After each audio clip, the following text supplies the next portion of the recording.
Hi everyone. So really casual video today. I'm just sitting here at my dining table and I'm sketching out ideas of what I want to do for this upcoming school year. I think I pretty much have a curriculum nailed down, although I don't have everything yet, so I can't share that with you. I just want to wait until I have everything. But I've been sketching out my ideas. That's why I keep looking down at my notebook. Just been casually sketching them out, seeing what it is I want to do, and kind of sketching out our routine. Definitely not planning our day-to-day or exact assignments or anything. Not that I really do that anyway, but just trying to get like a rough idea of what I want to see us doing and how possibly we could stay on schedule a little bit better this year than we did last year, in which we just flew by the seat of our pants constantly. And looking back, like, we didn't get a whole lot of stuff done other than we read a lot and played a lot and stressed out a little bit because I would realize a whole week would go by and we only did like one math lesson, and I would like to do just a little bit more than that. But you know, I also had a baby, so that makes things hard too. I mean, I'm not making excuses, but let's be real here. You know, sometimes it was like, forget it. It's just pure survival right now. But anyway, I did buy my first planner this year. I've never bought a planner. I've never used one, so I'm a little scared and intimidated to write in it, especially since I don't have our curriculum that I want to flip through and nail down some things that are a for sure thing that we're doing. But I am going to show you guys that in another video. I'm not ready yet, but I did kind of want to show you my thought process on sketching out our routine and plans for the homeschool year. So I'm going to flip this camera around and just kind of show you what's been going on in my mind and how I think that our homeschool year is going to go routine-wise.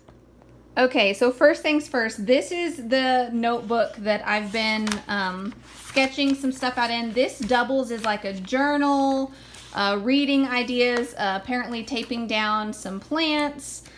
This is just like, this is my everything notebook that I just write things down in. So starting off, I wrote this a few days ago. I was just getting a quick idea of readers that I want my kids to do this year, which I only have a few that I've sketched out, that I've written down. And these are the ones that I'm just for sure on right now. And that's it. That's all I have, because I know we'll be utilizing the library and I want freedom to just find new things in the library and not feel like we can't read them just because they aren't planned out. So looking down here, I have Read Aloud, Out of Many Waters, and I smudged the ink, and then Mandy.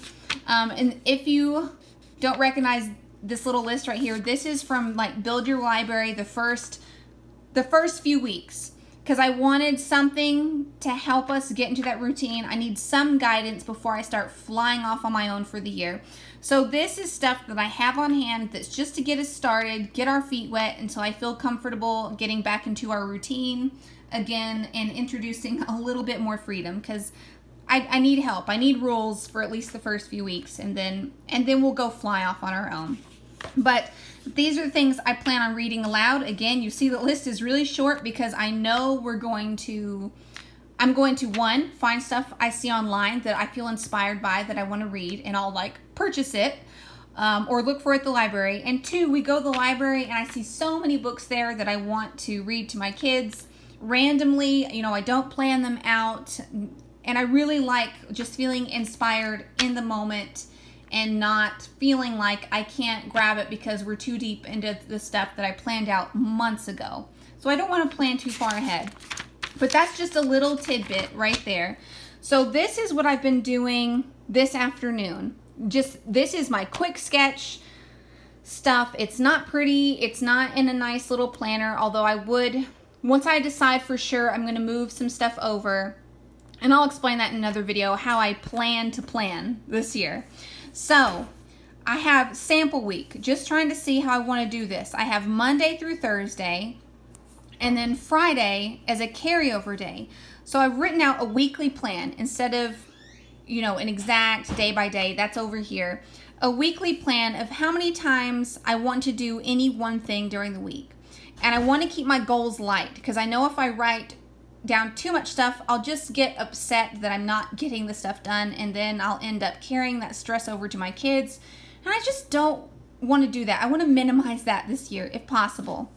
So I have a goal, and these are all minimums. We can do way more than this, but a minimum for the week is I want to do math 3 times, copy work 1 time, handwriting 1 time, grammar 3 times. And the reason why I have grammar, it seems like a lot, but the grammar that we're using this year is very short, little workbook pages, very doable, very easy, simple, quick, and I think this will be pretty easy to do. It shouldn't take us more than maybe 10 minutes a day to do grammar, so I think I would just want to do this and get through grammar and get that done, and there's no reason, I don't think, why we can't accomplish 3 times a week. Read aloud every day, and I just kind of did a little poetry and a dash to show that poetry is going to be part of every day, because we don't do anything special with poetry. We just read it. We read it, we listen to it, we have fun saying it over and over, and then eventually memorizing it as we read it all week. So that's just included as part of our read aloud. Let's see, I have history reading, which is 3 times a week, and I put this little arrow here to show that is going to be interchangeable, because sometimes history reading will not be from a textbook or like a nonfiction. It won't be from that. It'll be like a historical fiction, but that'll count as history reading, which will also count as our read aloud sometimes. Our history reading will sometimes be our read aloud, so we'll be covering both things in one book, in one chapter for the day, or whatever. So that's why I put this little interchangeable arrow.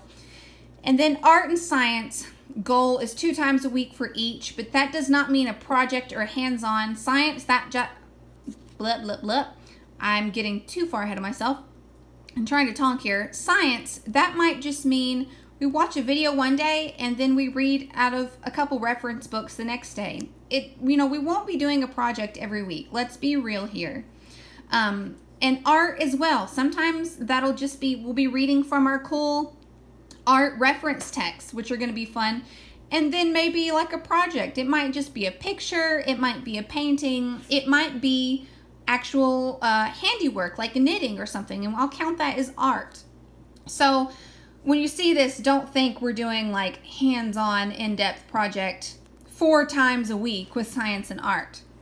So moving on up here, I have Friday as my carryover day, and I just sketched out what Fridays could be for field trips, library, appointments, and then science if we're doing a hands-on thing, and then art hands-on, and no other expectations for Friday, like, nothing set in stone. A carryover just means that anything we didn't get done today or get done the other days of the week, we can just carry it over into that's an ugly arrow, into Friday. And when I say appointment too, let me clarify, we won't always going to be going to the library and an appointment on Friday. We might be doing that. I'm just scribbling all over. See how casual I am? It's not a fancy planner, so I can just do this.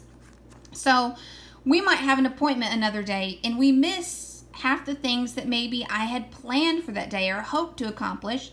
And those things will just get carried over into a Friday. And again, every Friday we won't be doing an art or a science hands-on, but that's our optional day to do that stuff.